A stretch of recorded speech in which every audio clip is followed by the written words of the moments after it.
আলহামদুলিল্লাহ সুবহানাল্লাহ বললে আকাশ জমিন নেকিতে ভরে যায়। ভুলেও দোকানে বসে আড্ডা পিটবেন না। সলাত আদায় করে বাসায় যাবেন, 2-1 আয়াত কোরআন মাজিদ পড়বেন, সুবহানাল্লাহ আলহামদুলিল্লাহ কিছু বলবেন, 10 বার দিয়ে শুয়ে যাবেন। মরা লাগবে। বসে দেখেছিলাম একদিন বয়স 40, দেখি এখন 60, কয়দিন পরে দেখবো আর নেই। এই হলো জীবন। তারপরে তিনি বললেন আসাদকাত বুরহান, দান হলো দলিল। কোন ইবাদত দলিল নয়, দান মাত্র দলিল। বিচারের মাঠে আমি বলবো আমি জান্নাত পাবো। আল্লাহ যদি আমাকে বলেন কেন, তা আমি বলবো যে আমি যে জান্নাত পাবো তার দলিল আছে আমার কাছে। কি দলিল? এই যে দান করেছি। তারপরে তিনি বললেন না সলাত নূরুন, সলাত হলো আলো, নামাজ হলো আলো। বিচারের মাঠে খুব অন্ধকার থাকবে, বিচারের মাঠ কোনো কিছু দেখা যাবে না, একেবারে অন্ধকার। তো যার সলাত কবুল হয়েছে ওর জন্য হবে আলো। অসাবর জিয়ে, ধৈর্য হলো আলো। সব কাজে ধৈর্যের পরিচয় দিতে হবে। আসরের সলাতের পরে আব্দুল রাজ্জাক সাহেব নেই। আরে ছাড়ো, মিথ্যা কথা বলছে, এরা দাওয়াতি দেয়নি। মাগরিবের পরেও নেই। আর চলো, সব মিথ্যা ধোঁকাবাজ। আমার কথাই হয়তো তার সাথে এমনি বলছে। একটু দেখি ঘটনা কি। ওনারা বলছেন যে রাস্তায় আসছেন, 2টার সময় বের হয়েছি। রাস্তাঘাটে ভ্যান রিক্সা বেশি, গাড়ি চলে না। প্রাণপণে চেষ্টা করছি আসার, কিন্তু ধৈর্য কুলালো না। যার যা মনে লাগলো সে তা বলে নিয়ে চলে গেল অসাবর দিয়ে। তারপরে বলছেন অল কোরআন হুজ্জাতুল লাকা ওয়া আলাইকা, কোরআন তোমার পক্ষেও হতে পারে, কোরআন তোমার বিপক্ষেও হতে পারে। আবু হুরায়রা রাদিয়াল্লাহু তাআলা আনহু বলেন, রাসূল সাল্লাল্লাহু আলাইহি ওয়াসাল্লাম বললেন, আলা আদুল্লুকুম মায়ামুল্লাহু বিল খাতায় ওয়ারফাইহি দারাজাত। সঙ্গী সাথী, পৃথিবীর মানুষ শুনে রেখো, আমি কি তোমাদের এমন একটা কথা বলে দিব না যাতে পাপ মিটে যাবে, মান বেড়ে যাবে, যাতে পাপ মিটে যাবে, মান বেড়ে যাবে, যাতে পাপ মিটে যাবে, মান বেড়ে যাবে। বলেন না সেটা কি? বলেন দেখি। পাপ মিটে যাবে, মান বেড়ে যাবে কি করলে? শোনো, এক, এসবাগুল অজু, ভালো করে অজু করলে। বারবার কথাটা আসবে, ভালো করে অজু করলে। 2, কাসরাতুল খোতা ইলাল মাসাজিদ, পায়ে হেঁটে মসজিদে গেলে। 3, ইন্তেজারুস সালাত বাদা সালাত, এক সালাতের পরে আবার কখন সালাতের টাইম হবে মর্মে অপেক্ষা করলে। তাহলে 3টা কাজ। পাপ মিটে যাবে, মান বেড়ে যাবে, পাপ মিটে যাবে, মান বেড়ে যাবে। 1, সুন্দর করে অজু করলে। 2, পায়ে হেঁটে মসজিদে গেলে। 3, সালাতের জন্য অপেক্ষা করলে। মনে থাকবে না মনে হয়? পাপ মিটে যাবে, মান বেড়ে যাবে। আব্দুল্লাহ ইবনে আব্বাস রাদিয়াল্লাহু তাআলা আনহু বলেন যে আল্লাহর নবী একদা বললেন যে আল্লাহ তাআলা আমাকে বলছেন, মুহাম্মদ। তো আমাদের নবী বলছেন, জি। হাল তাদরি ফিমা ইয়াকতাসিমুল মালাউল আলা, মুহাম্মদ আপনি কি বলতে পারেন উপরে কি নিয়ে হইচই হচ্ছে? একটু মধ্যখানে আল্লাহ এবং জিবরাইল আমাদের নবীকে ডাকতেন মুহাম্মদ বলে। জিবরাইল বলেছেন মুহাম্মদ এটা করেন, এটা করেন।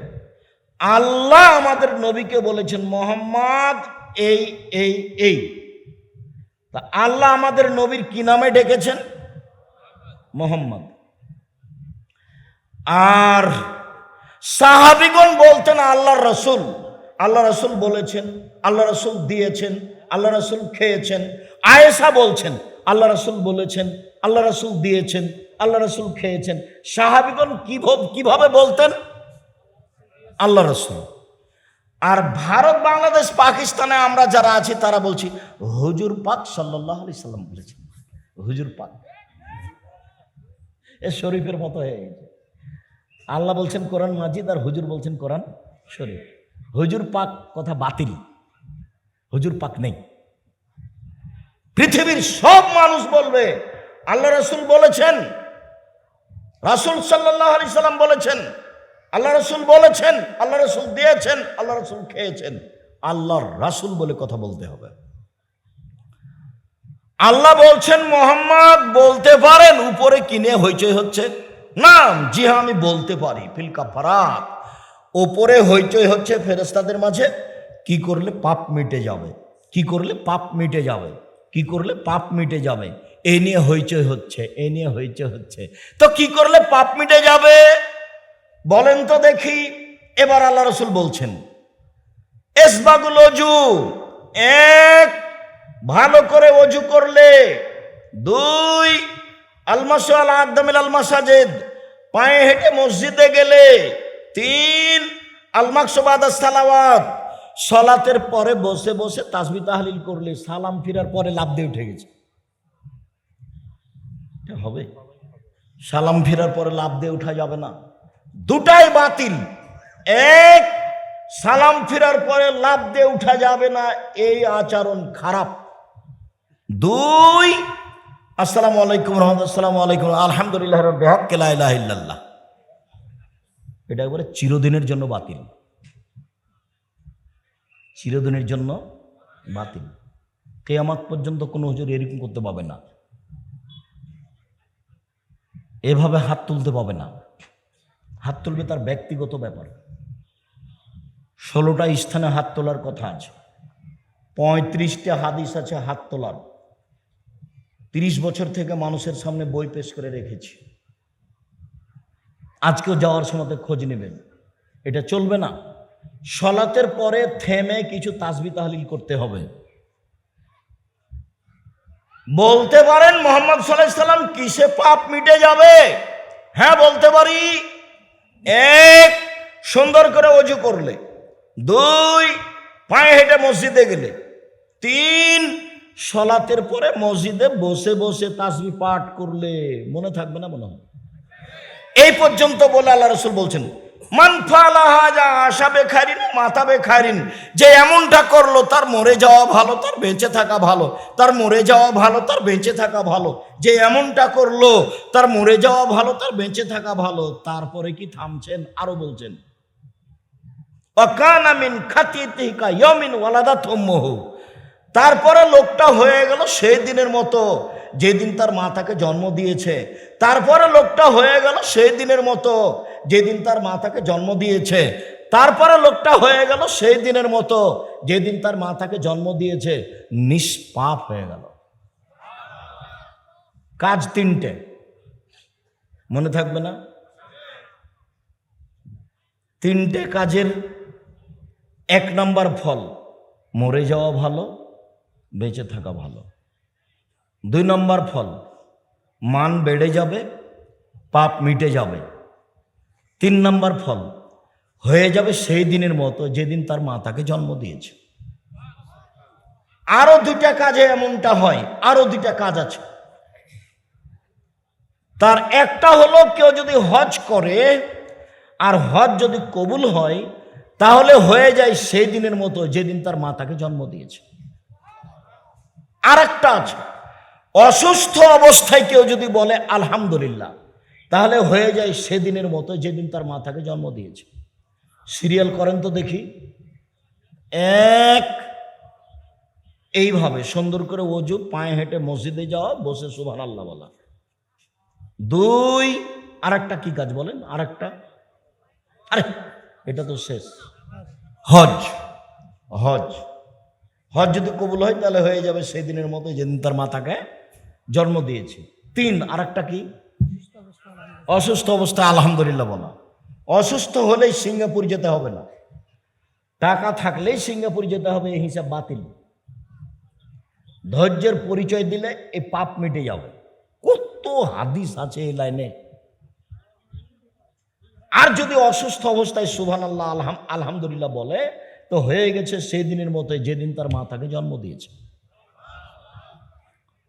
সম্মানিত দ্বীনী ভাই বোন, বলছিলাম আবু হুরায়রা রাদিয়াল্লাহু তাআলা আনহু বলেন রাসূল সাল্লাল্লাহু আলাইহি সাল্লাম বলেছেন মান গাসসালা ওয়াজহাহু, কেউ যদি ওযু করতে বসে মুখমণ্ডল ধয়, খারাজা মিন ওয়াজহিহি কুল্লু খাতিয়া, মুখের যা পাপ আছে সব ঝরে যাবে, দুই চক্ষু দিয়ে যা পাপ করেছে সব পাপ মিটে যাবে, দুই কানে যা পাপ করেছে সব পাপ মিটে যাবে, দুই কানে ইয়ারফোন লাগা আছে, ইন্ডিয়ার গান চলছে, কানে জেনা হচ্ছে। আল্লাহ নবী বলছেন দুই চোখের জেনা হচ্ছে চোখ দিয়ে দেখা, দুই কানের জেনা হচ্ছে কান দিয়ে শোনা, হাতের জেনা হচ্ছে হাত দিয়ে ধরা, পায়ের জেনা হচ্ছে এই পথে চলা, অন্তরের জেনা হচ্ছে পরিকল্পনা করা, জিহ্বার জেনা হচ্ছে মুখে কথা বলা। এগুলো সব জেনার মাধ্যম। হাদিস বুখারী মুসলিম। আল্লাহর নবী বলেন অজু করতে লেগে কেউ যদি মুখমণ্ডল ধয় তাহলে কানে চোখের মাধ্যমে চা পাপ হয়েছে সব ঝরে যাবে পানির মাধ্যমে এবং শেষ ফোঁটার মাধ্যমে। দুই, অজু করতে লেগে যদি কেউ কোনোই পর্যন্ত হাত ধয় অজুর নিয়মে, তাহলে হাতের মাধ্যমে যত পাপ হয়েছে সব মিটে যাবে। তিন, অজুর শেষে কেউ যদি পা ধয় তাহলে পায়ের মাধ্যমে যে পাপ হয়েছে সব পাপ মিটে যাবে। এবার লোকটা মসজিদে যাচ্ছে সালাত আদায় করতে, তার কোনো আর পাপ নেই, নিষ্পাপ হয়ে মসজিদের দিকে যাচ্ছে, তার কোনো পাপ নেই। আবু হুরায়রা রাদিয়াল্লাহু তাআলা আনহু বলেন আল্লাহর নবী বলেছেন আল উযু ইয়াকফিরু মা কানা ক্বাবলাহু, অজু অতীতের সব পাপকে মিটিয়ে দেয়, অজু অতীতের সব পাপকে মিটিয়ে দেয়, অজু অতীতের সব পাপকে মিটিয়ে দেয়। আর সালাতটা তার জন্য নফল হিসাবে দাঁড়ায়, মানে মান বেড়ে যায়। সালাতটা তার জন্য নফল হিসাবে দাঁড়ায়, মানে মান বেড়ে যায় অজু। উবাদা ইবনে সামিত রাদিয়াল্লাহু তাআলা আনহু বলেন রাসূল সাল্লাল্লাহু আলাইহি ওয়াসাল্লাম বলেছেন as-salawatul khams ইফতারাজাহুন্না আল্লাহু তাআলা ফামান আহসানা ওযুহুন্না ওয়া সাল্লা লিওয়াক্তিহিন্না ওয়া আতামা রুকুহুন্না সুজুদাহুন্না। কেউ যদি 5 ওয়াক্ত সালাতে সুন্দর করে ওযু করে, সময় মতো সালাত আদায় করে, সূর্য ওঠার সময়তে ফজরের সালাত আদায় করলে কি সময় মতো হলো? সূর্য ডুবার পূর্বে আসরের সালাত আদায় করলে কি সময় মতো হলো? কেউ যদি সুন্দর করে ওযু করে, সময় মতো সালাত আদায় করে, রুকু সিজদা পূর্ণ করে কানা আলাল্লাহি লাহু আহাদুন, আল্লাহর সাথে তার একটা চুক্তি হয়ে যায়, আল্লাহর সাথে তার একটা চুক্তি হয়ে যায়, আল্লাহ তাকে ক্ষমা করবেনি। আবার কথাটা বুঝতে হবে। এই ছেলে এদিকে লক্ষ্য করো তো আমি কি বলছি। কেউ যদি সুন্দর করে ওযু করে, এক, সময় মতো সালাত আদায় করে, দুই, সুন্দর করে রুকু করে, তিন, সুন্দর করে সিজদা করে, চার, এখন আল্লাহর সাথে একটা চুক্তি হয়েছে। আল্লাহ এখন তাকে বলছে এই বান্দা শোন, তোর সাথে আমার একটা চুক্তি হয়ে গেল, আমি তোকে জান্নাত দিব, ঘোষণা দিলাম। এবার আল্লাহ রাসূল বলছেন ফাইন লাম ইয়াফআল, এমনটা যদি কেউ না করে, সুন্দর করে ওযু না করে, সুন্দর করে সময় মতো সালাত আদায় না করে, রুকু ভালোভাবে না করে, সিজদা ভালোভাবে না করে, আল্লাহর সাথে তার কোনো চুক্তি নেই। লাম ইয়াকুন আলাইহা আহাদুন, আল্লাহর সাথে তার কোনো চুক্তি নেই, আল্লাহর সাথে তার কোনো চুক্তি নেই। ইনশা আযাবাহু ওয়া ইনশা গাফারা লাহু, চাইলে ক্ষমা করে দিবেন, চাইলে শাস্তি দিয়ে দিবেন, চাইলে ক্ষমা করে দিবেন, চাইলে শাস্তি দিয়ে দিবেন, কোনো চুক্তি নাই। মনে থাকবে না যে মনে হয়। সুন্দর করে ওযু, সময় মতো সালাত, সুন্দর করে রুকু, সুন্দর করে সিজদা। এবার আমার সাথে চুক্তি হয়েছে কার? আল্লাহর। আমাকে উনি কি দিবেন? কিসের চুক্তি হলো? জান্নাত দিবেন। যারা এমনটা করে না তার সাথে চুক্তি হয়নি। আল্লাহ চাইলে এখন কি করবেন? ক্ষমা করে দিবেন, চাইলে শাস্তি দিবেন। বলছিলাম অজু খুব খেয়াল করে থাকবেন। অজু একটি ভিন্ন ধরনের ব্যতিক্রম ইবাদত। অজু একটি ভিন্ন ধরনের ব্যতিক্রম ইবাদত। রাসূল সাল্লাল্লাহু আলাইহি ওয়াসাল্লাম যা বলেন। উকবা ইবনে আমির রাদিয়াল্লাহু তাআলা আনহু বলেন, আল্লাহর নবী বলেছেন, মান তাওয়াদ্দা ওযুই হাদা, কেউ যদি আমার মতো করে অজু করে, সুম্মা সাল্লা রাকাতাইনে মুকবিলান আলাইহিমা বিকালবি ওয়াজহিহি, মনে প্রাণে ভয় ভীতি নিয়ে 2 রাকাত সালাত আদায় করে, ওয়াজাবাত লাহুল জান্নাহ, সে জান্নাতে যাবেই। আবু হুরায়রা রাদিয়াল্লাহু তাআলা আনহু বলেন, আল্লাহর নবী বলেছেন, লা তুকবালু সালাতুন বিগাইরি তাহুরিন ওয়ালা সাদাকাতুন মিন গুলুলিন, অজু ছাড়া সালাত কবুল হবে না, অবৈধ পয়সা দান করলে কবুল হবে না, আত্মসাতের পয়সা দান করলে কবুল হবে না, বিশ্বাসঘাতকতা করে দান করলে কবুল হবে না, দায়িত্ব নিয়ে সরকার থেকে নিচ পর্যন্ত, নিচে থেকে উপর পর্যন্ত বিগত সরকার যা দেখিয়েছে, দেশের উন্নয়নের নামে কোটি কোটি টাকা মানুষ আত্মসাৎ করেছে, মসজিদ মাদ্রাসায় দান করেছে, করছে। এই সব পয়সা আল্লাহর দরবারে কবুল হবে না। বুখারী মুসলিমের হাদিস, অজু ছাড়া সালাত কবুল হবে না, অবৈধ পয়সার দান কবুল হবে না। বিশ্বাসঘাতক যারা, আত্মসাৎকারী যারা, গাদ্দার যারা, তাদের দান কবুল হবে না। মনে রাখা ভালো হবে,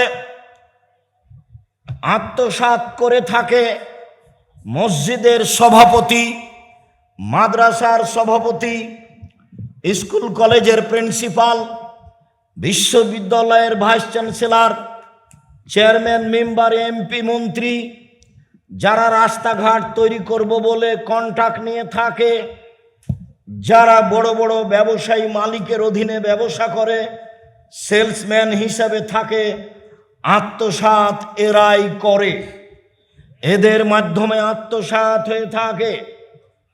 একটা বাক্য আত্মসাতের আসলো, তাই আর একটা বাক্য বলে রাখছি, মনে রাখবেন।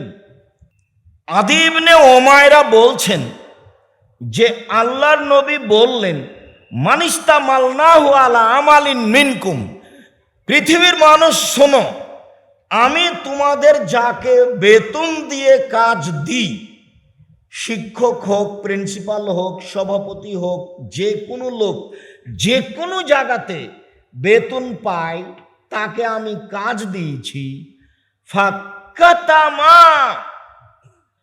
মিখিয়াতান ফামাফাউকাহু, সে যদি কাজে একটা সুই আত্মসাৎ করে, সুচ বুঝেন আপনারা? সুচ আত্মসাৎ করে। সুচ তো কথা নয়, মানে ছোট থেকে ছোট, ক্ষুদ্র থেকে ক্ষুদ্র, কম থেকে কম, 1 টাকা 50 পয়সা, একটা গম, একখান টিন, একটা বস্তা, একটা কম্বল, একখান ইট, 1 টাকা। কেউ যদি সামান্য প্রমাণে আত্মসাৎ করে, ইয়াউমাল কিয়ামা, বিচার মাঠেও সেগুলি নিয়ে উপস্থিত হবে। ওর কাঁধে থাকবে টিন, ওর কাঁধে থাকবে গমের বস্তা, ওর কাঁধে থাকবে টাকা, ওর কাঁধে থাকবে গরু ছাগল। সৌদি আরবের মানুষ উট আত্মসাৎ করেছে, কাঁধে থাকবে, কাঁধে থাকবে। টিন আত্মসাৎ করেছে, কাঁধে থাকবে। জমি জোর করে দখল করেছে, জমির নিচ থেকে খুঁড়ে তাকে খুঁড়িতে বাধ্য করা হবে, উঠিয়ে কাঁধে তুলে দেওয়া হবে। এগুলো নিয়েও ঘুরবে। যদি একদিন ঘুরে 50,000 বছর, যদি 3 দিন ঘুরে তাহলে 1.5 লক্ষ বছর। ও তো বুঝতে পারেনি কিয়ামত কাকে বলে। খায় আর পায়খানা করে আর দিন কাটায়, মনে করে আমি কিছু। কিয়ামত তো এমন কিছু নয়। কবর তো কারো হাতে নেই, কিয়ামত তো কারো হাতে নেই, জাহান্নাম জান্নাত তো কারো হাতে নেই। আল্লাহগুলো সব নিজের হাতে রেখে দিয়েছে। কেন এই কথাটা আসলো, এই বিষয়ে বিস্তারিত দেখতে চাইলে যে এদেরকে বলতে হবে, ইউটিউবে পাওয়া যাবে আত্মসাৎ। সরকার যখন দেশ ছেড়ে চলে গেল এইভাবে, তখন প্রথম বক্তব্য ছিল মসজিদে জুলুম। প্রথম বক্তব্য কি ছিল? জুলুম। তারপরের বক্তব্য ছিল আত্মসাৎ। তারপরের বক্তব্য ছিল ছবি মূর্তি। বাড়িতে গিয়ে আপনার ছেলে যে পটটা, পায়খানার পটটা আছে, ওটা ঘোড়ার আকারে আছে, ওটা ভেঙে দিতে হবে আজকেই। আয়েশা রাদিয়াল্লাহু তাআলা আনহা বলেন, আল্লাহর নবী বাড়িতে ঢুকে ভেঙে দেওয়া যাবে এমন কিছু রেখে দিতেন না, ভেঙে দিতেন। আয়েশা রাদিয়াল্লাহু তাআলা আনহা বলেন, আল্লাহর নবী বাড়িতে ঢুকে এমন কিছু রাখতেন না যেটা ছিঁড়ে ফেলা যাবে, কাপড় চোপড় সেগুলো ছিঁড়ে ফেলে দিতেন। তোমার শুধু স্কুলের ছবিটা, পাসপোর্ট সাইজের ছবিটা ব্যতীত তোমার বাড়িতে আর কোনো প্রকার ছবি মূর্তি থাকবে না, না তোমার বাপের, না তোমার মায়ের, না তোমার বন্ধুর, না তোমার বান্ধবীর, না অ্যালবামে, না বাড়িতে একটাও রাখা হবে না। রাখলে তুমি মুনাফেক, তুমি আমার বক্তব্য শুনে মুনাফেকি করেছো। তোমার মা ও তো অবুঝ মহিলা, তোমার নানা বিবাহ দিয়েছে, স্বামীর কাছে গেছে, সেই বাচ্চা হয়ে গেছে। কিসের মা? মা কাকে বলে? ও জানে মা কাকে বলে? এই ছেলে, এদিকে খেয়াল করো, আগে তোমার মাকে দেখাই মা কাকে বলে, তারপর আবার ফিরে আসছে এখানে ইনশাআল্লাহ। মা হলে চারটে জিনিস লাগে। মা হলে কটা জিনিস লাগে? চারটা জিনিস লাগে। জাবের বলছেন যে রাসূলের সাথে যুদ্ধ করে আমরা বাড়িতে আসছি, তো মদিনায় ঢুকবো। তা আল্লাহ রাসূল বলেন, এই থামো থামো থামো, রাতে এখানে থাকবো, সকালে বাড়িতে যাব। তো আমি জাবের বললাম, আল্লাহর নবী, আমি নতুন বিবাহ করেছি, আমাকে বাড়ি যেতে দেন। তো আল্লাহ রাসূল বলছেন, হো তুমি নতুন বিবাহ করেছো? তুমি কুমারী মেয়ে বিবাহ করেছো না তালাক প্রাপ্তা মেয়ে বিবাহ করেছো? তো জাবের বললেন, আল্লাহ রাসূল, আমি তালাক প্রাপ্তা মেয়ে বিবাহ করেছি। তো রাসূল সাল্লাল্লাহু আলাইহি ওয়াসাল্লাম বলেন, আচ্ছা জাবের, তুমি কুমারী মেয়ে কেন বিবাহ করলে না? তুমি তার সাথে খেলতেও, তোমার সাথে খেলতো, তুমি তার সাথে খেলতো, তোমার সাথে খেলতো। তখন জাবের রাদিয়াল্লাহু আনহু বলছেন, আল্লাহর নবী, আমার বাপ ওহিদের যুদ্ধে শহীদ হয়েছেন, আমার পিতা ওহুদের যুদ্ধে শহীদ হয়েছেন 9 জন মেয়ে রেখে। কয়জন? 9 জন মেয়ে রেখে। আকরাহ আন উজাব্বেজা মিসলাহুন্না, আমার বোনদের সমবয়সের মেয়ে আমি বিবাহ করা পছন্দ করিনি 4টা কারণে। আমার বোনদের সমবয়সের মেয়েকে বিবাহ করা পছন্দ করিনি 4টা কারণে। আমার বোনদের সমবয়সের মেয়েকে বিবাহ করা পছন্দ করিনি 4টা কারণে। এক, লে তুয়াল্লে মাহুন্না, তালাক প্রাপ্তা বুদ্ধিমতী বড় মেয়ে বিবাহ করেছি যাতে করে আমার বোনদেরকে বিদ্যা শিখাতে পারে। 2, তোয়াদ্দে বাহুন্না, যাতে করে আমার স্ত্রী আমার বোনদেরকে শিষ্টাচার শিখাতে পারে। এই ছেলে, তোমার মায়ের কাছে এখানে একটু কথা বলি। তোমার মা প্লেট কিনেছে, তাতে আছে চিংড়ি মাছ, প্লেটের নিচে আছে সব চিংড়ি মাছ। বলো তো তোমার মা কি শিষ্টাচার জানে? তোমার মা একটা তরকারির বাটি কিনেছে, সে হলো, ওটা হলো কাতল মাছ। তোমার মা একটা আয়না নিয়েছে, আয়নাটা হলো রুই মাছ। তোমার মা তোমার ছোট বোনের, ছোট ভাইয়ের জন্য কাপড় কিনেছে, সবই কার্টনে পূর্ণ। কথা বোঝা যায় না মনে হয়? এ মা নয়, এ জানে না মা কাকে বলে। আমাদের বাড়িতে তো কার্টনের জামাটা হয় ফিরিয়ে দেওয়া হবে, না হয় কার্টনটা খুলে দেওয়া হবে, না হয় কাপড়টা জ্বালিয়ে দেওয়া হবে। হয় কাপড়টা ফিরিয়ে দেওয়া হবে, না হয় কটনটা তুলে ফেলা হবে, না হয় সেটা জ্বালিয়ে দেওয়া হবে। এটা তো আমাদের বাসায় থাকতে পারে না। তোমাদের বাসাতে কার্টন পূর্ণ কাপড় তোমার গায়ে এখনই আছে। তোমার মা শিষ্টাচার জানে, কে বলেছে? তোমার নানা তোমার মায়ের বিবাহ দিয়েছে, ও স্বামীর কাছে গেছে, তাই বাচ্চা হয়েছে, সেই জন্য মা মা কাকে বলে তার জানা নাই। এক, বাচ্চাকে বিদ্যা শিখাতে হবে, তার নাম মা। দুই, বাচ্চাকে শিষ্টাচার শিখাতে হবে, তার নাম মা। তিন, বাচ্চাকে সাজগোজ করে পরিপাটি করে ঝকঝক করে রাখতে হবে, তার নাম মা। তুরাজ্জালাহুন্না, আমি বেশি বয়সের মেয়ে বিবাহ করেছি তালাক প্রাপ্তা, যাতে করে আমার বোনদের মাথার চুল সাজগোজ করে চিরুনি করে সুন্দর করে রাখতে পারে। তোমার মা মানে ছোট প্যান্টটা টাকনোর নিচে আছে, এটা পরাতে পারে না, প্যান্টটা কেটে ছোট করবে, তার নাম মা। তোমার ভাইয়ের কাপড়গুলো ময়লা হয়ে আছে, পরিষ্কার করে রাখবে, তার নাম মা। বলো তো, তোমার মা যখন তোমার ছোট ভাইটার গায়ে কাপড়টা দিবে তখন কোন হাতখান আগে ঢোকাবে? শিষ্টাচার পরিপাটি করে রাখবে আমার বোনদেরকে। চার, তাকুমা আলাইহিন্না, আমার স্ত্রী যেন আমার বোনদেরকে পাহারা দিতে পারে, সেই জন্য তালাক প্রাপ্তা বেশি বয়সের মহিলা বিবাহ করেছি। হাদিস তো বুখারী মুসলিম। কি বিবেচনা করবেন? কি বিবেচনা আছে আপনার কাছে? চারটে জিনিস আছে যে মহিলার কাছে, সেই হলো মা। আর যদি এরকম না থাকে তো মা না হলো হস্তিনী মা। ও হলো হস্তিনী মা। ও সংসার ধুয়ে ছেড়ে দিবে, হয় মানুষকে বিলিয়ে দিবে, না হলে বন্ধু বান্ধবকে দিয়ে দিবে, আর না হলে ভাই ভাতিজারাকে দিয়ে দিবে। সংসার কন্ট্রোল করতে পারবে না, ও হলো হস্তিনী মা। আপনাকে তখন হুঁশিয়ার সতর্ক হতে হবে, নইলে সংসার এমনি নষ্ট হয়ে যাবে। শুনুন, রাসূল সাল্লাল্লাহু আলাইহি ওয়াসাল্লাম বলেন, আত-তাহুরু মিফতাহুস সালাহ, ওযু হলো সালাতের চাবি। নামাজ জান্নাতের চাবি, এ হাদিস জাল। ওযু হলো সালাতের চাবি।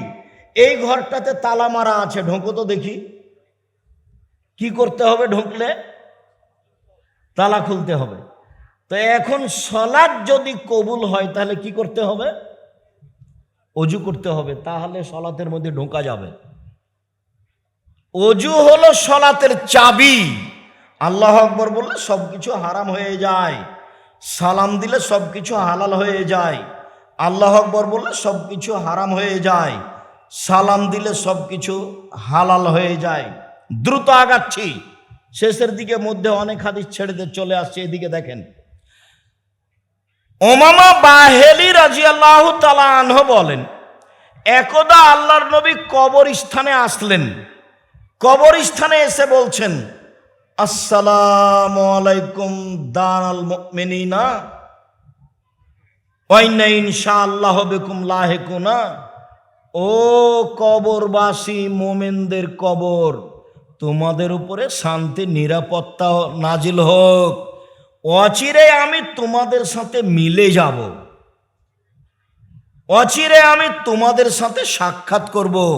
অদত্ত আন্নি আনা আরা ইখনানা, আমার মনটা চাই আমি আমার ভাইদের দেখি, আমার মনটা চাই আমি আমার ভাইদের দেখি। এই কথা বলার সাথে সাথে সাহাবীগণ বলছেন, আওয়ালাস না ইখনানা, কি ব্যাপার? আপনি আপনার ভাইকে দেখতে চান, যারা কবরে আছে তারা, আমরা কি ভাই নয় নাকি আপনার? একটু কথার উলট পলট সাহাবীদের বিবেকে আসলে সাহাবীগণ কথা বলতেন। আল্লাহ নবী, ব্যাপারটা কি? আমরা কি আপনার ভাই নই নাকি? ওরাকে আপনি ভাই বলছেন কেন? তখন আল্লাহ রাসূল বলছেন, শোনো, আনতুম আসহাবি, তোমরা আমার সঙ্গী, তোমরা আমার সাথী, তোমরা আমার সঙ্গী।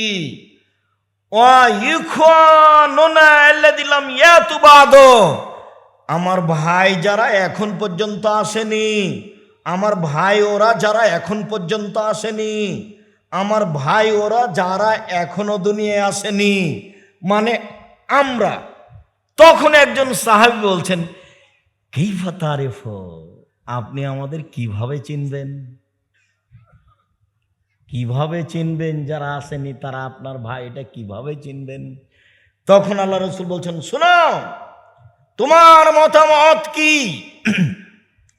একটা লোকের যদি ঘোড়া থাকে কপাল সাদা হাঁটু সাদা লাল, কপাল সাদা হাঁটু সাদা পা সাদা, হাজার হাজার একেবারে বিকট কালো উটের মাঝে ঘোড়ার মাঝে, সব ঘোড়াগুলি কালো, আর একটা আছে সাদা লাল।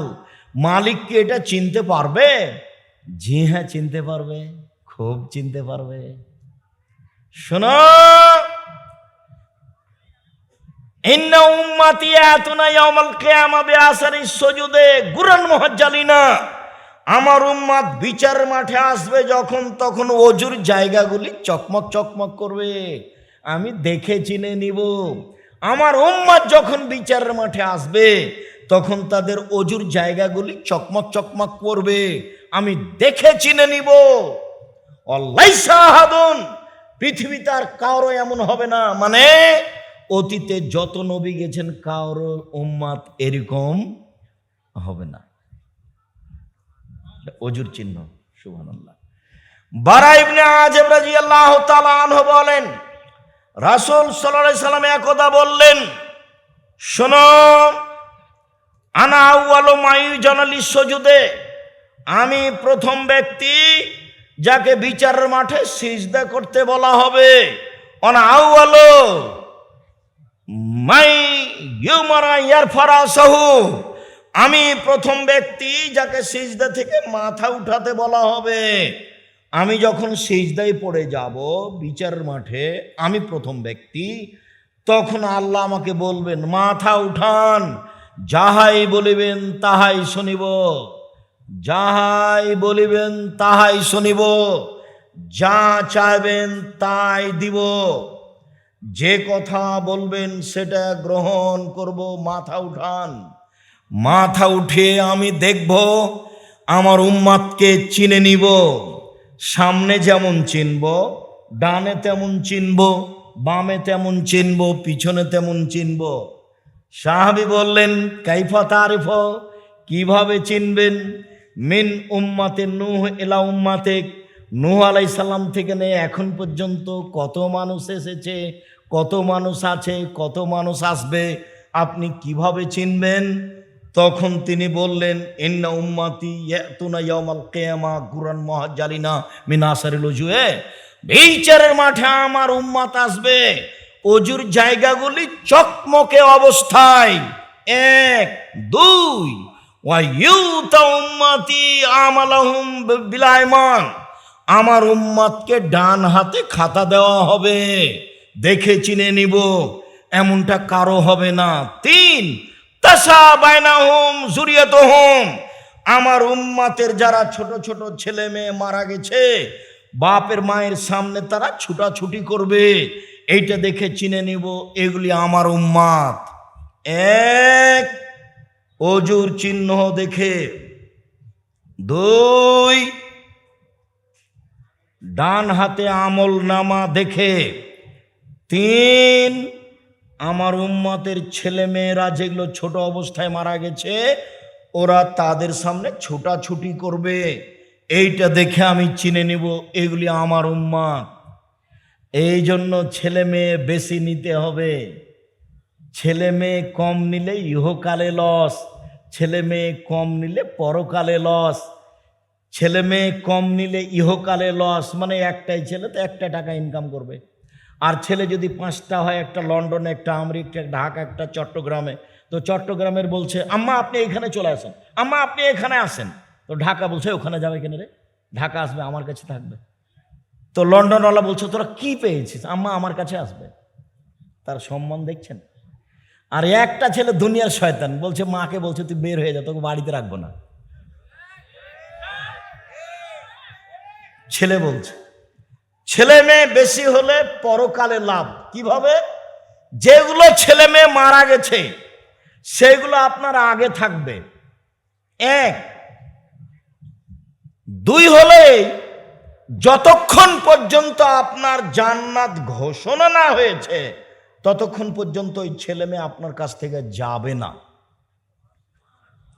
তিন, মেয়ে যদি দুইটাই হয়, লালন পালনে দুইটাই মেয়ে, তাহলে বাপ আর মেয়ে, বাপ আর আল্লাহর নবী একসাথে জান্নাতে এভাবে থাকবেন। এই দুইটা আঙ্গুল দেখালেন এবং জমা করে দেখালেন। এই ছেলে শোনো, ভাইজান আপনি শুনেন, মুরব্বী একটু খেয়াল করেন। আল্লাহ নবী বলছেন কেউ যদি ইয়াতিমের লালন পালন করে, ইয়াতিম, তাহলে ওই লোকটা যে ইয়াতিমের লালন পালন করেছে সে আর আমি মুহাম্মদ সাল্লাল্লাহু আলাইহি সাল্লাম জান্নাতে থাকবো একসাথে, তবে একটু ফাঁকা। আর কেউ যদি দুইটা মেয়ের লালন পালন করে বিবাহ শাদী দিয়ে দেয়, সেই বাপ আর আমি জান্নাতে থাকবো একসাথে। কথাটা বলতে না বলতে আর একটা কথা এসে মাথায় ঢুকলো, সেটা বলি, না হলে মানাচ্ছে না। সেটা হলো এই, একজন সাহাবী বলছেন আমি রাসূলের সাথে রাতে ছিলাম, এখন ঘুমাতে যাব, তো মেশক আর অজুর পানি নিয়ে এসে বলল, এই নেন মেশক আর অজুর পানি। আল্লাহ রাসূল দেখে খুশি হয়ে গেছে, বাহ তোমার তো বুদ্ধি ভালো আছে, কি চাও একটু চাও তো, কি চাও? খুশি হয়ে বলছেন আল্লাহ নবী। তো সাহাবী বলছেন আপনার সাথে জান্নাতে থাকতে চাই। তখন আল্লাহ রাসূল বলছেন না না না না, এটা নয় এটা নয় এটা নয়, অন্য কিছু বলো অন্য কিছু বলো। তখন সাহাবী বলছেন ওইটাই চাই, জান্নাতে আপনার সাথে থাকতে চাই। তখন আল্লাহ রাসূল বলছেন আহিনী আলা বেকাসরাতি সুজুদ, আমি এমনি পারবো না যে, তাহলে তুমি আমাকে সাহায্য করো, রাতে তাহাজ্জুদ পড়ো, রাতে তাহাজ্জুদ না পড়ে কেউ আমার সাথে জান্নাতে থাকবে এটা হবে না। অথচ এখানে আল্লাহ নবী বলছেন কেউ যদি দুইটা মেয়ের লালন পালন করে সেই বাপ আর আমি জান্নাতে এভাবে থাকবো,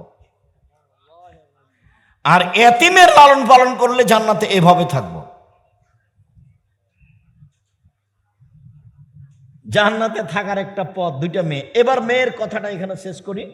আল্লাহ নবী বলছেন কেউ যদি তিনটা মেয়ে লালন পালন করে, শিষ্টাচার শিখিয়ে দেয়, বিদ্যা শিখিয়ে দেয়, তাহলে বিচারের মাঠে ওইদিকে থাকবে জাহান্নাম আর এইদিকে থাকবে বাপ, আর মেয়ে তিনটা হবে কুন্নাল্লাহু সিতরান মিনান নার, জাহান্নামে না যাওয়ার জন্য অন্তরাল, মধ্যে থাকবে তিনটা মেয়ে। ওদিকে কি আছে? জাহান্নাম। আর এদিকে কি আছে? পিতে। আর মধ্যে আছে তিনটা মেয়ে। তার আগে ফায়সালা হোক যে আমার বাপ জান্নাতে যাবে, তারপরে সরব, তাছাড়া নয়। এর নাম মেয়ে। একটা মেয়ে হয়েছে তো মনটা একটু খারাপ, দুইটা মেয়ে হয়েছে তো মায়েরও মন খারাপ, নানিরও খারাপ, চাচিরও খারাপ, সবারই, ফুপুরাও খারাপ। দাদি বলছে কি করবি কি করবি, একটা ডিপিএস খোল, একটা কি করবি, কেমন করে বিবাহ দিবি, ডিপিএস করে একটা, দাদি বলছে। আর তিনটে যদি হয় তখন বলছে বউ তালাক দিতে হবে। তো তোমারই তো স্বভাব খারাপ, তুমি তো আল্লাহকে কিছু বলো না, তোমার তো হিসাব নাই, তোমার বউ এতে কি দায়ী হলো? হ্যাঁ, এ কি মগের মূল্য? এগুলো কি কারো ব্যক্তিগত ব্যাপার? তুমি তোমার বউয়ের উপরে মন খারাপ করো কেন? তিনটা মেয়ে যদি কেউ লালন পালন করে, মনে রেখো ভুলে যায়ও না ভাইজান, আপনি ভুলবেন না। এ দেখেন তিনটা মেয়ে লালন পালন হলে এরকম হবে। ওদিকে আছে জাহান্নাম, এদিকে আছে তার পিতা, মধ্যে আছে তিনটা মেয়ে। 10টা ছেলেকে মাস্টার ডিগ্রি পাস করিয়ে সর্বোচ্চ বিদ্যান করে দিলে আপনার 1 পয়সা লাভের কথা আল্লাহ নবী বলেন। তো পড়াবেন কেন? জন্ম দিয়েছেন এই জন্য। জন্ম দিলে নাম রাখতে হবে কেন? জন্ম দিয়েছেন এই জন্য। 7 দিনের দিন আকিকা দিবেন কেন? জন্ম দিয়েছেন এই জন্য। খাতনা দিবেন কেন? মুসলমানি খাতনা বুঝেন আপনারা? খাতনা দিবেন কেন? জন্ম দিয়েছেন এই জন্য। পড়াবেন কেন? জন্ম দিয়েছেন এই জন্য। ওটা আল্লাহ রাসূল চাপিয়ে দিয়েছে আপনার উপরে, এগুলো সব আপনাকে করতে হবে। 14 দিনে আকিকা দেওয়া যায় না, 21 দিনে আকিকা দেওয়া যায় না, জীবনে একদিন দেওয়া যায় না, এগুলোর সাথে কোনো সম্পর্ক নাই। 7 দিনের দিনই দিতে হবে আকিকা। ছাগল আধা মরা হোক না হয় কান কাটা হোক, খালি জানটা থাকলেই হবে। আর যখন কুরবানি তখন তরুতাজা, শিং আছে কি না, দাঁত আছে কি না, মোটা তাজা কি না, দেখতে সুন্দর কি না, ওটা ছিল নেকির ব্যাপার। এটা হলো যে বাপের জিম্মেদারি, ওটা ছিল নেকির ব্যাপার। টাকা থাকলে করবে, আর এটা টাকা না থাকলে যদি ভিক্ষা করে খায় তবুও করতে হবে। আঁকিকা বাপকে ভিক্ষা করে খেলো দিতে হবে, বুঝেননি কথা? এটা বাপের জিম্মেদারি। সারাদিন ভিক্ষা করবে, ভিক্ষা করে 5-7টা 1000 টাকা করে, না হলে কারো কাছে কর্জ নিয়ে বাজারে গিয়ে একটা কানা ছাগল কিনবে, কানা ন্যাংরা, নাহলে একটা ভেড়া, ভেড়া বুঝেন আপনারা, ভেড়া কিনবেন। 7 দিনের দিন বাপকে আকিকা দিতেই হবে, যে কোনো মূল্যে দিতে হবে। 7 দিনের দিন বাচ্চার মাথা নেড়ে করতে হবে, ডাক্তার যা বলেছে বলেছে। 7 দিনের দিন বাচ্চার নাম রাখতে হবে, চুল সম পরিমাণ হিসাব করে রূপা ফকির মিসকিনকে রূপা মূল্য টাকা দান করে দিতে হবে। 7 দিনের দিন আকিকা দিতে হবে। দিন শুরু হয় সূর্য ডুবলেই পরের দিন, সূর্য যতক্ষণ ডুবেনি ততক্ষণ আগের দিন। আরে আজ হলো কি বার? শনিবার। আগামীকাল কি? রবিবার। তো রবিবার শুরু হয়েছে কখন থেকে বলেন তো? সূর্য ডোবার পর থেকে, আরবি এটা হিসাব। তো এখন রাতে যদি বাচ্চা জন্ম নেয় তো রবিবার, সন্ধ্যায় জন্ম নেয় তো রবিবার, 12টায় জন্ম নেয় তো রবিবার, সারাদিন রবিবারে, সারাদিন রবিবার। আবার সূর্য ডুবে যদি বাচ্চা জন্ম নেয় সোমবার। এই হলো 7 দিনের দিন। ভিক্ষা করে নিয়ে এসে আকিকা দিতে হবে, দিতেই হবে। চাঁপাইনবাবগঞ্জের ভাষা তো ও তো দিবে, ওর বাপকে দিতে হবে, জরুরি বিধান। ভিক্ষা করে নিচে নিতে, কর্জ করে দিবে। এখনই ছেলের হাত ভেঙে গেলে 10,000 টাকা জমা করবেই, মেডিকেলে যাবে। কিন্তু আকিকার ব্যাপারে তেমন হিসাব নেই। কে বলেছে 14 দিনে করলে হয়, একদিন করলে করবো, আচ্ছা থাক করবো। এখন বয়স 40, এখনো হয়নি, কি হবে? ধর্ম এরকম নয়। তাহলে আকিকা ভিন্ন জিনিস, কুরবানি ভিন্ন জিনিস। মনে থাকবে না মনে হয় আপনাদের? কুরবানি ভিন্ন জিনিস, আকিকা হলো ভিন্ন জিনিস। কুরবানি মানে আরে চোখটা দেখো, কান দেখো, শিংটা দেখো, দাঁত হয়েছে কিনা দেখো, মোটা তাজা হয়েছে কিনা দেখো, খুঁটটা দেখো ভেঙে আছে নাকি, নড়ে আছে নাকি, সব একবারে ঝকঝকে হতে হবে, তাহলে সেটা হলো কুরবানি। বলছিলাম সম্মানিত দিনী ভাই বোন, আল্লাহর নবী বলেন অজু করার পরে কেউ যদি সুন্দর করে অজু করে, অজু করার পরে যদি বলে আশহাদু আল্লা ইলাহা ইল্লাল্লাহু ওয়াহদাহু লা শারীকা লাহু ওয়া আশহাদু আন্না মুহাম্মাদান আবদুহু রাসূলুহু, তাহলে তার জন্য জান্নাতের সব দরজা খুলে দেওয়া হয়েছে। যেটা ইচ্ছা সেটা দিয়ে ঢুকবে। হজ করেছিল ওটা খাস, সিয়াম পালন করেছিল এটা খাস, সালাত আদায় করেছিল ওইটা খাস, দান করেছিল ওইটা খাস। এবার ওযু করার পরে যখন এই দোয়া পড়েছে তখন সবটাই খুলে গেছে। কি দিয়ে আপনাকে আমি বুঝাই ওযু কি জিনিস আর দোয়া কি জিনিস?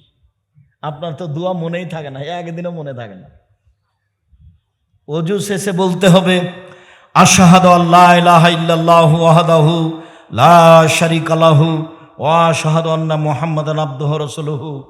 আল্লাহর নবী বলেছেন, হাদিস বুখারী মুসলিম, সব দরজাগুলি খুলে দেওয়া হয়েছে, যেটা দিয়ে ইচ্ছে ঢোকেন। মহিলাদের ব্যাপারে একটা খাস আছে, এখানে মহিলাও আছে পুরুষও আছে। ওরা দোয়া পড়লে ওরাও যাবে, পুরুষ দোয়া পড়লে পুরুষও যাবে। তো মহিলাদের জন্য একটা পার্সোনাল, ওটা পুরুষের জন্য সুযোগ নেই। সেটা হলো এই, আল্লাহ নবী বলছেন কোন মহিলা যদি 5 ওয়াক্ত সালাত আদায় করে, 1, রমজান মাসে সিয়াম পালন করে, 2, স্বামীকে মেনে চলে, 3, তিতা লাগলেও মিঠা লাগলেও, 4, যদি জেনায় লিপ্ত না হয়, তাহলে সব দরজা খুলে দেওয়া হয়েছে, যেটা দিয়ে ইচ্ছে যাবে। মহিলাদের জন্য এই সুযোগ আছে, পুরুষের জন্য এটা নয়। পুরুষ এত সহজে জান্নাত পাবে না। 1, 5 ওয়াক্ত সালাত, 2, রমজান মাসের সিয়াম রোজা, 3, স্বামীকে মেনে চলা। প্রতিবাদ না করলেই স্বামীকে মানা যাবে, অভিমান না করলেই স্বামীকে মানা যাবে। অভিমানী নেই। কাপড় মোটা হোক চিকন হোক, কাপড়টা একটু হাত দিয়ে দেখবো না কত সুন্দর, দেখো তো কাপড়টা, আরে তুমি যেটা নিয়ে এসছো সেটা আলহামদুলিল্লাহ, কি দেখবো? তোমার ভালো আমার ভালো, সেটা চিকন হোক আর মোটা হোক তাতে আসে যায় না। তো শয়তান কি এখন ঢুকতে পাবে? হা দিয়েই দেখবো না। তোমার পছন্দ আমার পছন্দ, আমি তোমাকে দিয়ে দেখি। তুমি যেটা আমার জন্য আনো সেটা আমি আগে কার চোখ দিয়ে দেখি? তোমার চোখ দিয়ে দেখি। আমি আমার চোখে দেখে আপত্তি আনতে রাজি নই। লবণ ভাতে আমার যথেষ্ট। সারাদিন কাজ করবেন দিনমজুর হিসাবে, বিকেলে এসে টাকা দিবেন, আমি ওটা নিয়ে হিসাব করে খাবো। 1 কেজি বেগুন কিনবো, 4টা রান্না করবো, 1টা রেখে দেব। 5টাই যদি রান্না করে হলো হস্তে নিব। ও সংসার বুঝে না। আলিকতে সাদো ফিল নিসফুল মাইশা, মধ্যম পন্থায় খরচ করা অর্ধেক জীবিকা নির্বাহ। মধ্যম পন্থায় খরচ করা অর্ধেক জীবিকা নির্বাহ। হিসাব করেই খরচ করতে হবে। পয়সা উপার্জনের 3টা পথ। 1, দিন মজুরি, রাজশাহী চাঁপাইনবাবগঞ্জের লোক করে। 2, চাকরি, এটাও দিনমজুর। দিনমজুর যারা তারা বিকালে টাকা পায়, আর চাকরি করে যারা তারা মাস গেলে টাকা পায়। দিনমজুর দুজনই। এটা হলো 1, টাকা ইনকামের। 2, জমি চাষ। 3, ব্যবসা। তখন আল্লাহ নবী বলছেন, সত্যবাদী ব্যবসায়ীরা জান্নাতে নবীদের সাথে থাকবেন। আগে কিছু বললেন না, আবার বলছেন ব্যবসাতে অনেক সময় সত্য মিথ্যে চলে আসে, দান করে ওটা পূর্ণ করে দাও। তামাকের ব্যবসা চলবে না। বাইরে থেকে জিনিস আনতে যদি চট্টগ্রামে ঘুষ দেওয়া লাগে, তখন আমি মাজলুম, যে নিচ্ছে ও জালেম, তখন আমি দিব। মূল বস্তু জায়েজ আছে, এই জন্য আমার ব্যবসা জায়েজ। যেখানে যেখানে টাকা লাগছে তখন আমি মাজলুম, যে নিচ্ছে হলো জালেম। আর ব্যবসা দিয়ে নিজের উপকার করতে পারবেন, বাপ মায়ের করতে পারবেন, জাতির উপকার করতে পারবেন। দিনমজুর সন্ধ্যায় টাকা শেষ হবে, মাসিক বেতন 25 দিনে শেষ হবে, 5 দিন ধার কর্জে চলবে, জীবনে এভাবে পার হয়ে যাবে। ব্যবসা শুরু করবেন চকলেট দিয়ে, তাহলে ঋণ নেওয়া লাগবে না। ধীরে ধীরে 25-30 বছর পরে দেখবেন যে বড় ব্যবসায়ী হয়ে গেছেন। আল্লাহ তুমি আমাদের সৎ পথে চলার থাকার তৌফিক দান করো। ইবাদতের জগতে সবচেয়ে গুরুত্বপূর্ণ কাজ হলো সালাত। মানুষের জীবনে সালাতের চেয়ে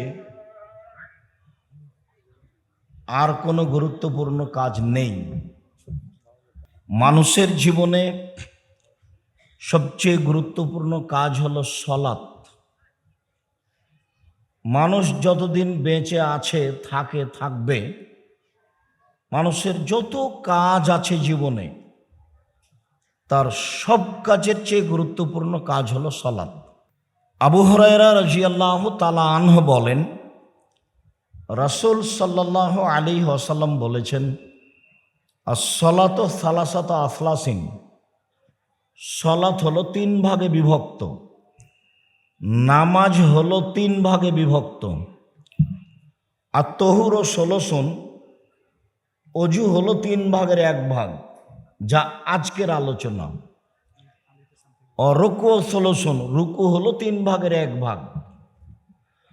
সুজুদ 16, সিজদা হলো 3 ভাগের 1 ভাগ। আবার কথাটা বুঝিয়ে বলি, ধরে নিলাম কথার কথা যে 2 রাকাত সালাত আদায় করলে 300 নেকি পাবো, এটা কথার কথা। তো যদি অজু ভালো না হয় তাহলে 100 কাটা গেল, যদি রুকু ভালো না হয় তাহলে আর 100 কাটা গেল, যদি সিজদা ভালো না হয় তাহলে 1 নেকিও হবে না। 1 নেকিও মানুষ পাবে না সালাত আদায় করে। এর প্রমাণে একাধিক বুখারী মুসলিমের হাদিস আছে।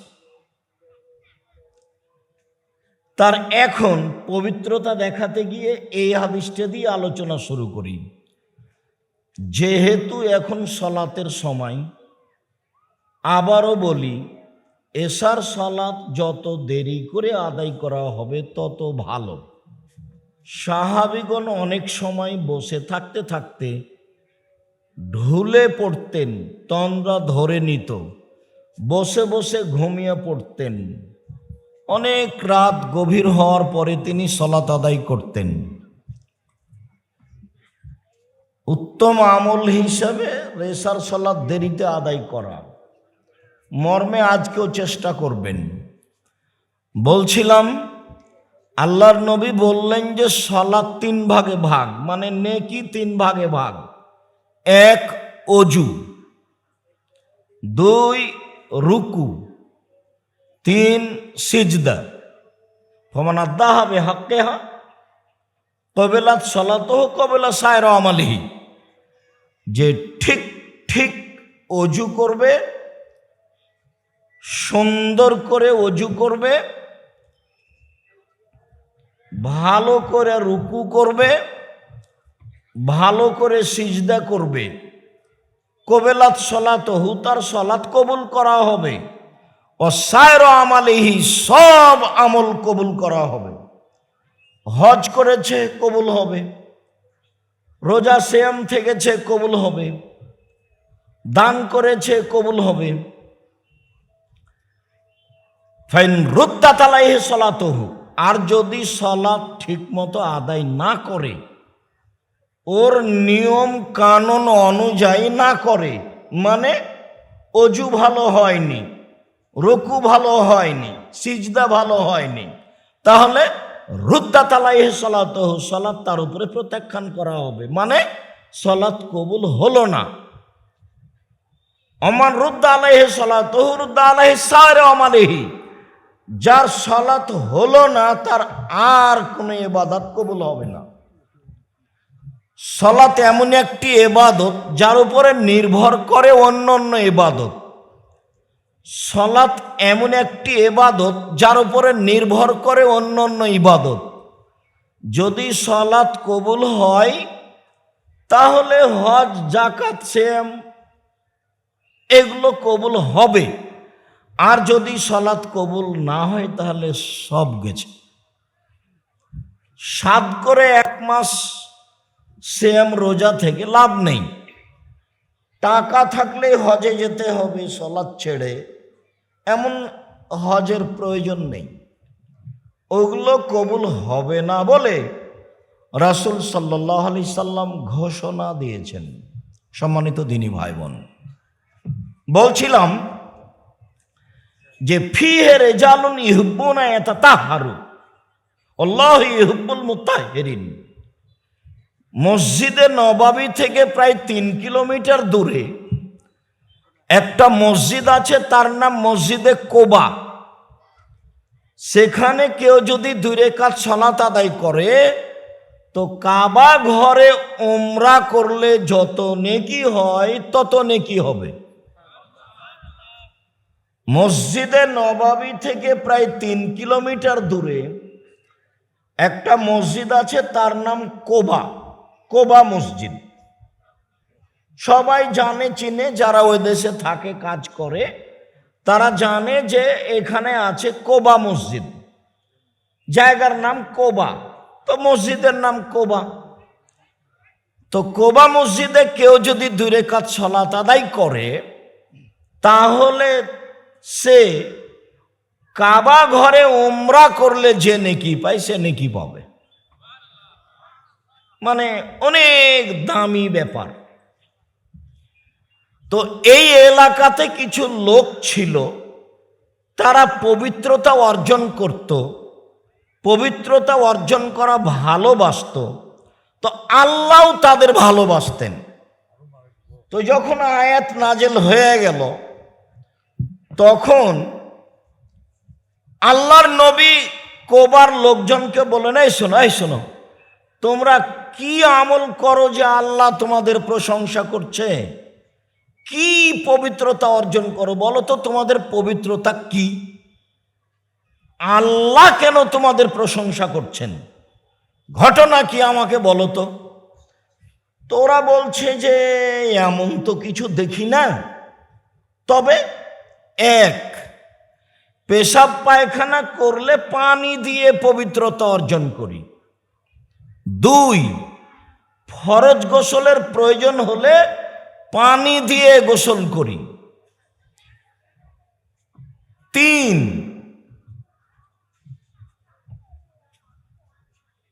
অজু করে সালাত আদায় করি, তায়াম্মুম করি না সহজে।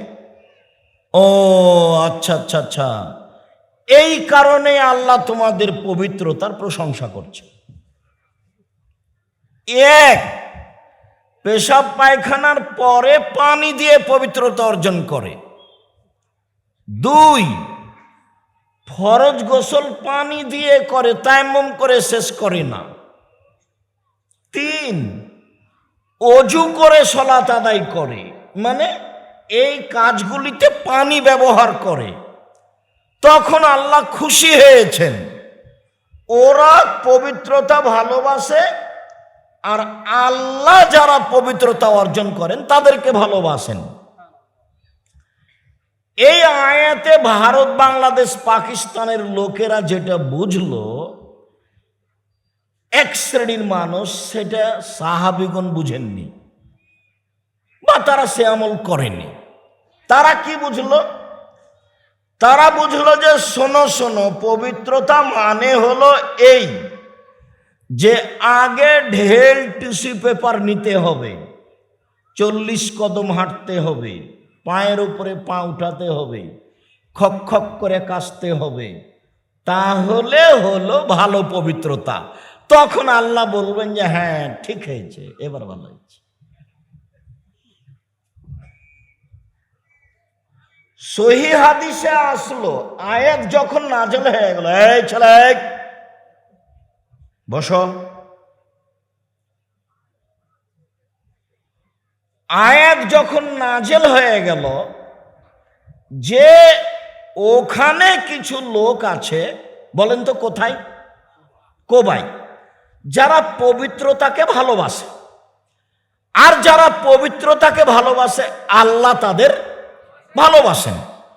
তখন আমাদের নবী কোবার লোককে বলেন, এই শোনো, এই কোবার লোকেরা, তোমরা কি করো গো যে আল্লাহ তোমাদের প্রশংসা করেন? আমরা তো কিছু করি না, কি পবিত্রতা অর্জন করি? হ্যাঁ, পেশাব পায়খানার পরে পানি ব্যবহার করে পবিত্রতা অর্জন করি। 1, 2, ফরজ গোসল পানি দিয়ে করি।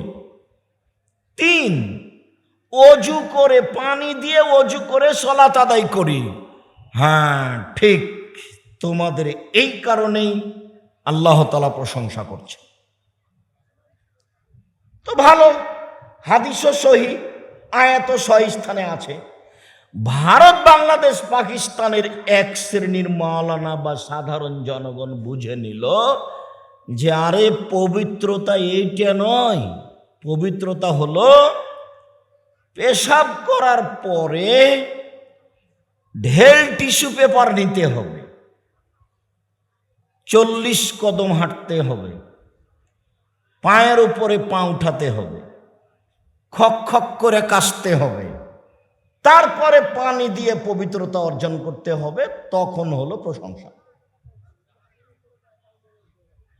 এমনটা আল্লাহ রাসূল করেননি, সাহাবীও করেননি, পৃথিবীর কোনো মানুষ করেননি। এর প্রমাণে দলিল পেশ করা যাবে না। 40 কদম হাঁটতে হবে বা দাঁড়িয়ে থাকতে হবে, পায়ের উপরে পা উঠাতে হবে, বিষয় যদি এমন হয় তাহলে মহিলা কি করবে? তাহলে কি মহিলাও ঢেল নিয়ে 40 কদম হাঁটবে? তাহলে মহিলাও কি পায়ের উপরে পা উঠাবে?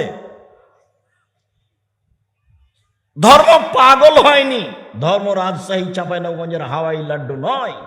বলে হিসাব মুহাম্মদ সাল্লাল্লাহু আলাইহি সাল্লামের কাছে ফিরে যেতে হবে ধর্ম মানলে।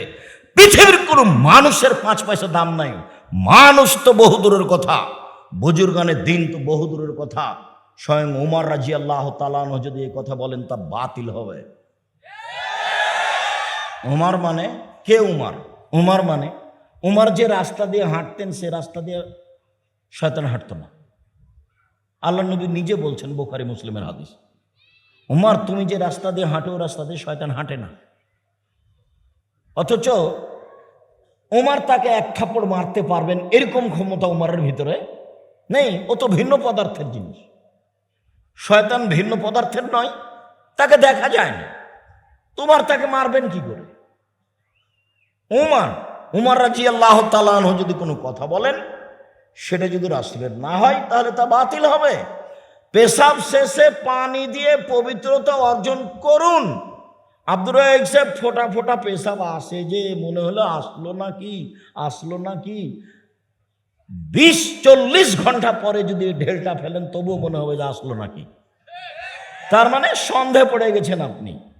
শয়তান এখন খালি বারবার বলছে এই যে পেশাব এলো, এই যে পেশাব এলো, এই যে পেশাব এলো। মহিলাদেরকে আমি বলি যে স্বামীর সাথে সুন্দর করে সংসার করলে দুইটা কাজ করবেন না। এক, অভিমান করবেন না। অভিমান মানে হ্যাঁ ঈদ বকরাতে তুমি একটা ভালো কাপড় কিনে দাও না। অভিমান মানে তুমি একটু এখান সেখানে দিনাজপুরের এটা কি স্বপ্নপুরী বেড়াতে নিয়ে গেলে না। তো এরকম যখন অভিমান করবে মহিলা, যখন হবে না তখন শয়তানকে বলবে তোর স্বামী তোর কিছুই করেনি, তোর স্বামী তোর কিছুই করেনি। তাহলে তুমি জীবনে কিছুই করনি। শয়তান যা বলে বলে দিবে ওগুলো সব ও স্বামীর সামনে কি করবে? বলবে। শয়তান তার ভিতরে ওগুলো বলায়, তখনও বলে। আর প্রতিবাদ করা হবে না স্বামীর সামনে। হ্যাঁ তুমি এই কথা বললে কেন? তুমি আমার মাকে গালি দিলে কেন? আমার মা তোমাকে কি বলেছে সেটা তুমি এই কথা বললে কেন? কেন তুমি আমাকে কথা বলো? তোমার সংসারই করবো না, তালাক দিয়ে দাও তুমি। তখন শয়তানকে বলে দেখলি এই যে তোকে এইভাবে বললো, তোকে এইভাবে বললো, তোকে এইভাবে বললো। সারা দিন মহিলাকে তখন শয়তান কি করবে? খালি ঠেলে নিয়ে বেড়াবে, ঠেলে নিয়ে বেড়াবে। তখনও প্রতিবাদ করতেই থাকবে। দিয়ে দেখা যাবে একটু পরে, তখন বা 1 ঘন্টা পরে বা 2 দিন পরে স্বামী বলবে যা যা তালাক, তালাক, তোকে 100 তালাক দিলাম, তোকে 1000 তালাক দিলাম, যা। এগুলো শয়তানে করায়। এগুলো কে করায়? শয়তানে করায়। কত জায়গাতে যে কোরআন মাজিদে আল্লাহ বলছেন যে অন্যায়কে শয়তান ন্যায় করে দেখায়, খারাপকে শয়তান ভালো করে দেখায়। এটাই কাজ শয়তানের। যাইয়ানা, খারাপটাকে সুন্দর করে তোলে, খারাপটাকে সুন্দর করে তোলে। যার জন্য জীবনেও যেন কোনোদিন কোনো মহিলা স্বামীর সংসারে অভিমান না করে আর প্রতিবাদ না করে। এইভাবে বলবে, তাহলে শয়তান সুযোগ পাবে না। যাহাই দিবেন তাহাই পরিব, যা খাওয়ার ব্যবস্থা করবেন তাই খাবো, আমার পক্ষ থেকে কোনো প্রকার অভিযোগ আপত্তি থাকিবে না। আমি গ্রামের মহিলা, একটু লবণ ভাত, পান্তা ভাত, রংপুরের ভাষায় কড়কড়াতেই যথেষ্ট, এত কিছু লাগবে না। তখন শয়তান আর সুযোগ পাবে না। শয়তান তখন বলবে যে গেলাম। তো যারা এইভাবে পেশাবের পথে যায়, সারা দিন তাকে শয়তান মাঠে নিয়ে বেড়াবে। আর শয়তান সব সময় লেগে আছে পেশাব পায়খানার পথ দিয়ে, পেশাব পায়খানার কথা বলে শয়তান কোটি কোটি মানুষকে রাসূলের সুন্নাত থেকে সরিয়ে দিয়েছে। পেশাব করার পরে পানি দিয়ে পবিত্রতা করে উঠে যান মহিলা পুরুষ, আর যখন অন্তরে বলছে যে হ্যাঁ 1 ফোঁটা পেশাব আসলো নাকি, 1 ফোঁটা পেশাব আসলো নাকি, তখন বলেন শয়তান, এই শয়তান কাপড় ভিজায় যাক রে, তবু আমি সালাত আদায় করবো, তোর কথা শুনবো না। যা, আমার কাপড় ভিজায় যাক পেশাবে, তোর কথা আমি মানবো না, আমি সালাত আদায় করব। যা, দেখবেন কিছুক্ষণ পরে আর নেই। আর যেমন বলবেন কি যে হলো, কি যে হলো, এবার যতক্ষণ পর্যন্ত আপনি আবার ওযু না করছেন ততক্ষণ পর্যন্ত আপনাকে আর এখানে আসতে দেবে না। মধ্যেখানে একটা কথা বলি, এত কেন তার পেঁচান?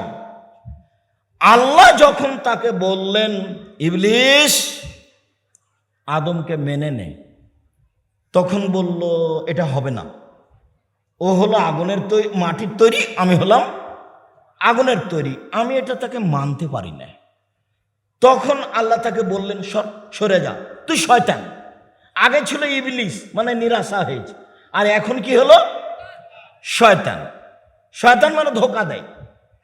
আল্লাযী ইউওয়াসবিসু ফী সুদূরিন নাস মিনাল জিন্নাতি ওয়ান নাস, মানুষের অন্তরে কুমন্ত্রণা দেয় যে, সে হলো মানুষ শয়তান, সে হলো জিন শয়তান। মানুষের অন্তরে খারাপ কিছু বলে যে, সে হলো জিন শয়তান, সে হলো মানুষ শয়তান। যাকে দেখা যায় ভুল পথে নিয়ে গেল, এ হলো মানুষ শয়তান। যাকে দেখা যায় না ভুল পথে নিয়ে গেল, এ হলো জিন শয়তান, এখনো শয়তান। তখন শয়তান বলছে, আল্লাহ একটা কথা শোনেন আমার। হ্যাঁ বল, কি শুনতে হবে? আমাকে কিয়ামত পর্যন্ত বেঁচে থাকার সুযোগ দেন। আল্লাহ বলছেন, ঠিক আছে দিলাম, তবে এলা ওয়াক্তি মালুম, একটা সময় পর্যন্ত। তুই বললি কিয়ামত, আর আমি বললাম একটা সময়। ঠিক আছে, চাইলি দিয়ে দিলাম। এখন শয়তান চলে যাচ্ছে আর বলছে, প্রতিপালক তোমার ইজ্জতের কসম, তোমার সম্মানের কসম। প্রতিপালক, শয়তান বলছে, সময় যখন পেয়ে গেছে তখন বলছে। সময় কিন্তু কিয়ামতের কাছাকাছি পর্যন্ত বেঁচে থাকার সুযোগ পেয়ে গেছে। কথা বোঝা যায় না নাকি? তো যখন পেয়ে গেছে সময়, তখন বলছে, প্রতিপালক, দেখেন ঢং কেমন, ও আমার প্রতিপালক, তোমার ইজ্জতের কসম, তোমার সম্মানের কসম, তোমার মর্যাদার কসম, আমি তোমার কসম করে বলছি, আমি লাউবিয়ান্নাল ইনসানা মা দামাত আজওয়ারুহুম ফি জাসাদিহিম, আদমের ছেলেমেয়ের দেহে যতদিন পর্যন্ত শ্বাস থাকবে, আমি তাকে ভ্রান্ত পথে, ভুল পথে নিয়ে যাব। এর চুক্তি আছে আল্লাহর সাথে। বলার ঢংটা দেখেন আবার, তোমার ইজ্জতের কসম, তোমার সম্মানের কসম, তোমার মর্যাদার কসম, আদমের ছেলে মেয়ের দেহে যতক্ষণ পর্যন্ত শ্বাস আছে, আমি তাকে পাপ করাবো।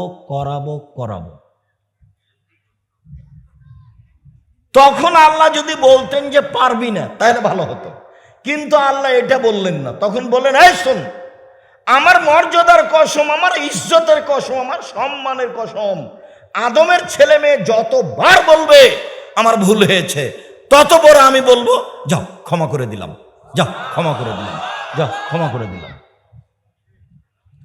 তাহলে বলাটা ঝুলন্ত থেকে গেল, মানে না বললে তাহলে হচ্ছে না।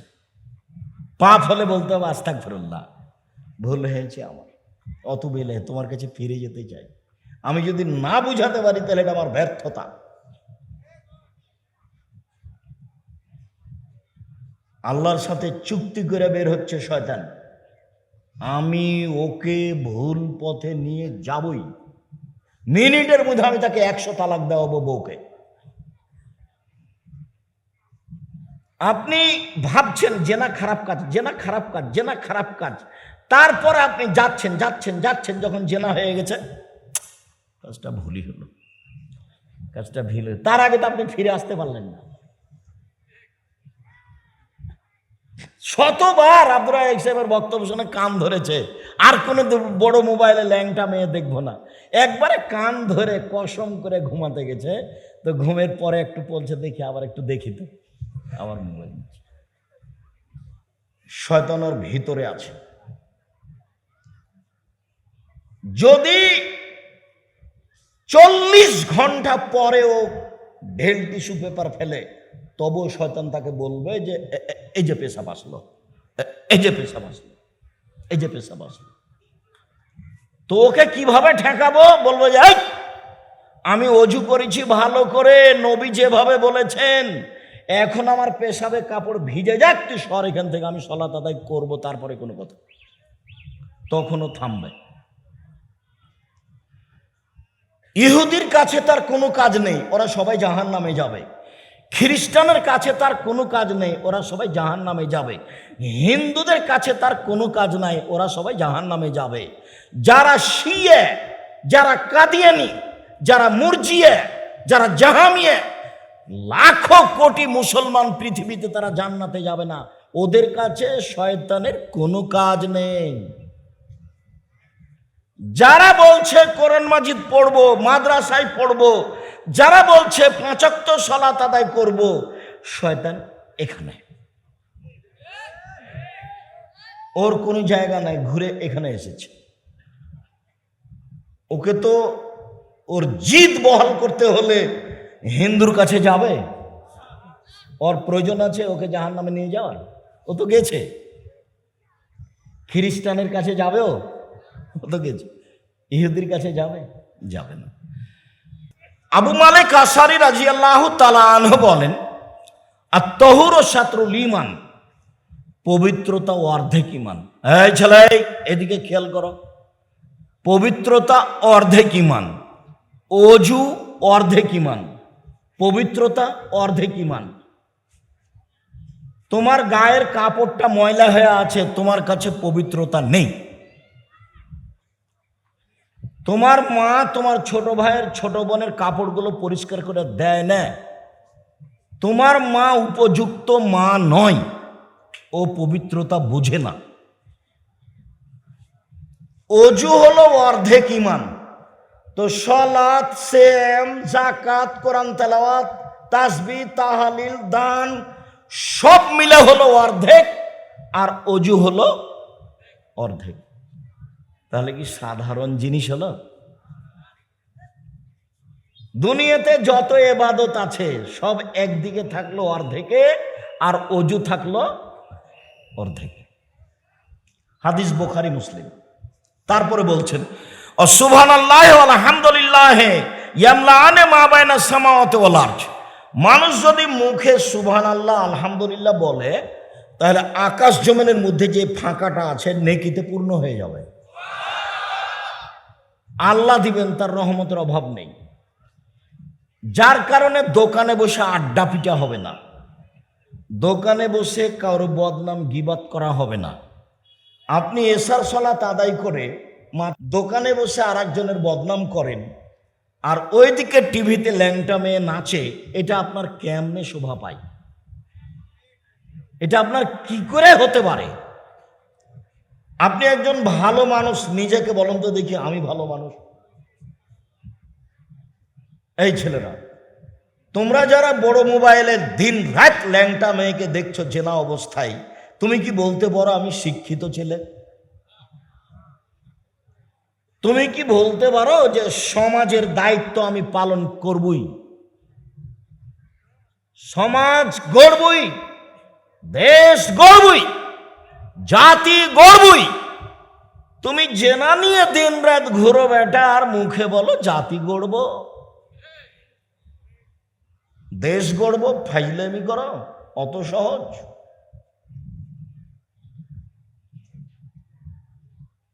মৌলানা আব্দুর রহিম সব সার্টিফিকেট জ্বালিয়ে দিয়েছিলেন, দিয়ে মাঠে নেমেছিলেন, বলে কোনো চাকরি নাই। তুমি ওই মোবাইল ফেলে দাও, দিয়ে বাকি কাজ করো, পড়ো ভালো করে, লিখো ভালো করে, চিন্তা ভাবনা করো, এক পর্যায়ে চলে যাওয়া। আর ছোট্ট তোমাকে নমুনা দিই, ছোট্ট নমুনা, যে পারবা তার ছোট্ট নমুনা আমাকে দিয়েই বলি। তুমি রিং করে যখন বলো, আপনি যখন আমাকে রিং দিয়ে বলেন, আব্দুর রাজ্জাক সাহেব আমি রংপুর বদরগঞ্জ থেকে বলছি, আমি আমি আপনার কিছু উপকার করতে পারি, নাম্বারটা সেভ করে রাখেন। কিন্তু আমি যে সেভ করতে পারি না, আমি শুধু রিং হলে অন করতে পারি, এর চেয়ে বেশি করতে পারি না। রিং হলে কি করতে পারি? অন করতে পারি।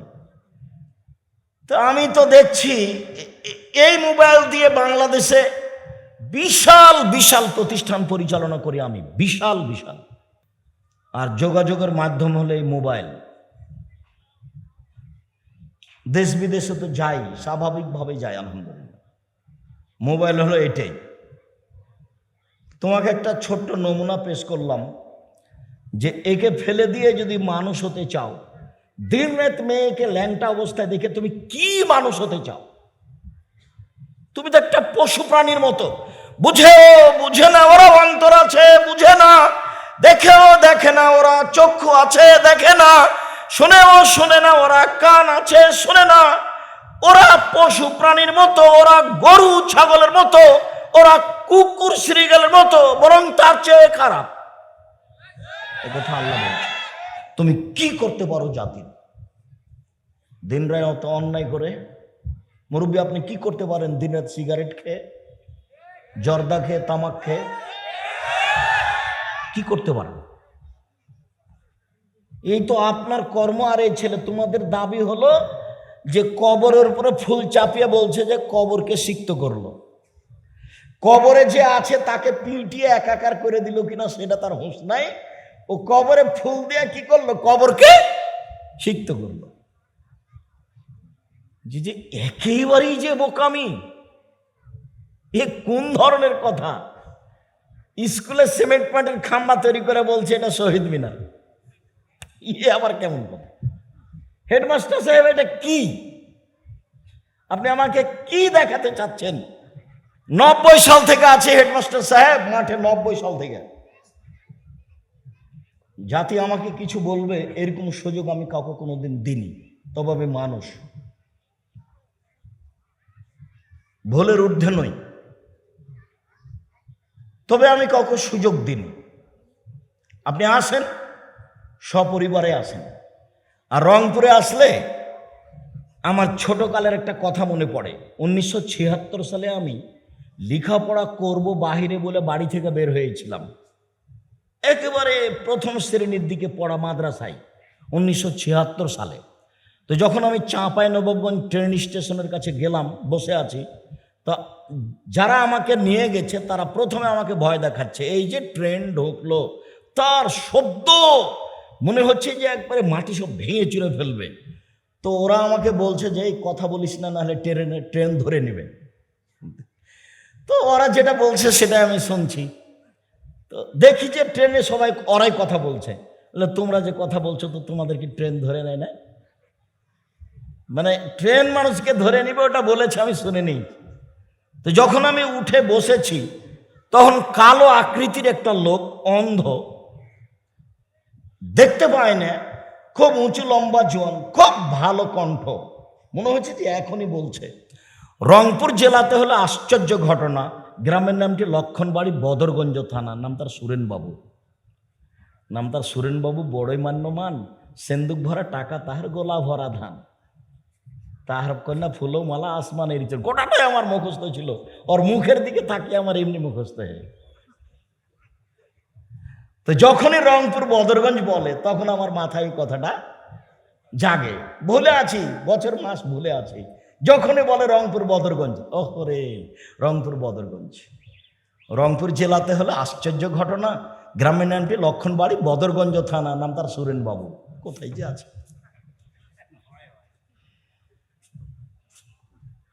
তো আপনাদের সাথে আমার আন্তরিকতার অভাব নেই। সময় মতো আসতে পারিনি, মনে কিছু নিয়েন না। পবিত্রতা অর্ধেক ঈমান।